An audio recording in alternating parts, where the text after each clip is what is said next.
Bonjour Anissa. Alors ça, pour être original, une école de funambulisme, moi j'aurais super peur. Hein. Eh ben non, oui. Oui, bien sûr, il y a de quoi avoir un petit peu peur parce qu'effectivement, avancer sur un fil et puis parfois à des hauteurs assez importantes. Tout le monde peut le faire, vraiment? Et tout le monde peut le faire, de 7 à 77 ans. En tout cas, c'est ce qui est défendu par le directeur de l'école de funambulisme que nous sommes allés voir. Car ça existe. Alors, ça existe. Ce qu'il faut savoir, c'est que chez nous, c'est très très rare de trouver des écoles de funambules. Disons qu'il s'agit d'une discipline qui est souvent intégrée dans le cadre d'écoles du cirque. Ça, c'est chez nous. Chez nos amis belges, il en est autrement et il y a effectivement un centre qui s'appelle le Centre européen de funambulisme qui existe à Bruxelles et qui est exclusivement réservé à la discipline. Alors, à l'origine de cette école, vous avez un duo de passionnés. Le premier, c'est Denis Josselin. C'est un monsieur, c'est un funambule qui est peut-être le funambule le plus célèbre du monde parce que vous savez, c'est celui qui a marché à 25 mètres au-dessus de la Seine à Paris, à la Défense. Voilà, il a fait souvent quand même...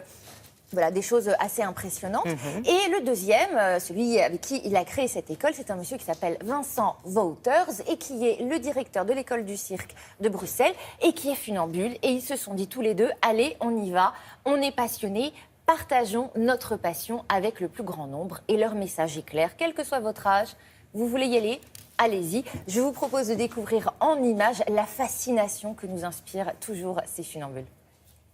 La vie n'est qu'un fil tendu entre naître et n'être plus. Pour le funambule qui ne sait pas où le fil s'en va.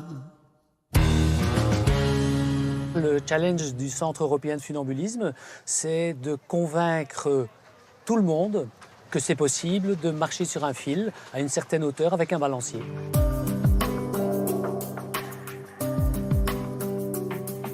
Ce projet a été créé avec Denis Josselin, qui est un vrai funambule. Et lui, régulièrement, explique qu'il est important de surmonter ses peurs. Et avec le funambulisme, c'est ce qu'on a travaillé. Il est clair que marcher sur un fil à 4 mètres, c'est normal d'avoir peur. Mais c'est d'accepter ce vide, d'accepter ce danger. Pointer, glisser. Comme ça, tu sens bien si la slack est sous toi. Parfait. Ton balancier bouge, c'est bien, c'est parfait. Tu peux toucher le sol si nécessaire, mais comme tu veux. Tu vois que tu y arrives. Oui. Léa qui n'a pas d'équilibre.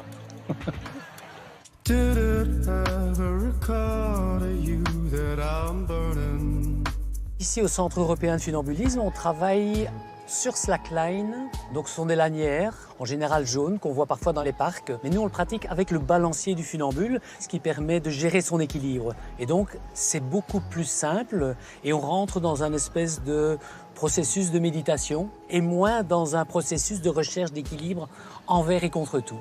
Cherche ton équilibre, la main gauche proche au cas où, et là, cherche l'équilibre en bougeant. Voilà, ça c'est très bien.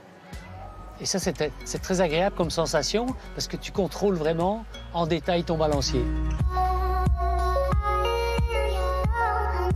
Physiquement, c'est fatigant, surtout au début parce que tous les petits muscles du corps se mettent ensemble pour essayer de vous faire tenir en équilibre.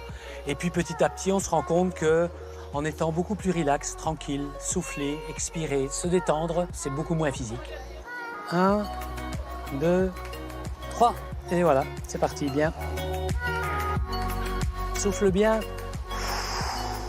Super. Voilà, c'est parfait.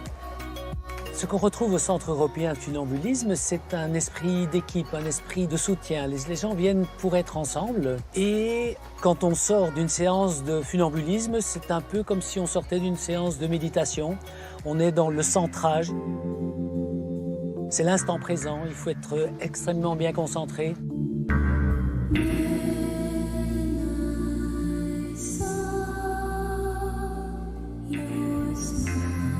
Tous les problèmes sont ailleurs. Ils n'ont pensé qu'à leurs pieds, le pied qu'ils doivent déposer sur le fil pour ne pas tomber.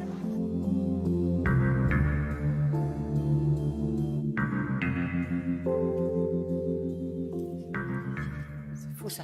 Mais alors, en dehors du cours, des conseils, de l'apprentissage, enfin du cours quoi, Est-ce qu'il y a une clé? Quelles sont les clés pour parvenir à marcher sur un fil à plus de 5 cm de haut? Eh bien, faire le vide. Faire le vide, absolument. C'est-à-dire que de toute façon, vous n'avez pas d'autres alternatives. C'est-à-dire que vous avancez, vous êtes concentré, au départ très concentré sur vos pieds, mais au fur et à mesure, vous ne pouvez pas penser à votre tracas du quotidien, à ce que vous allez faire ce soir ou le lendemain. Peu importe, vous êtes obligé de vous maintenir en équilibre. Et c'est vraiment dans la continuité de cet esprit de méditation, de cet état de méditation, finalement, vous faites le vide. Et pour y arriver, peu importe votre âge, votre capacité physique, il suffit tout simplement de faire le vide et d'avancer. Il y a une sensation de bien-être, selon les témoignages des élèves, qui est absolument extraordinaire. Donc ça vaut la peine, Ah même oui, si on ne se destine pas au cirque. Absolument. Merci beaucoup, Anissa.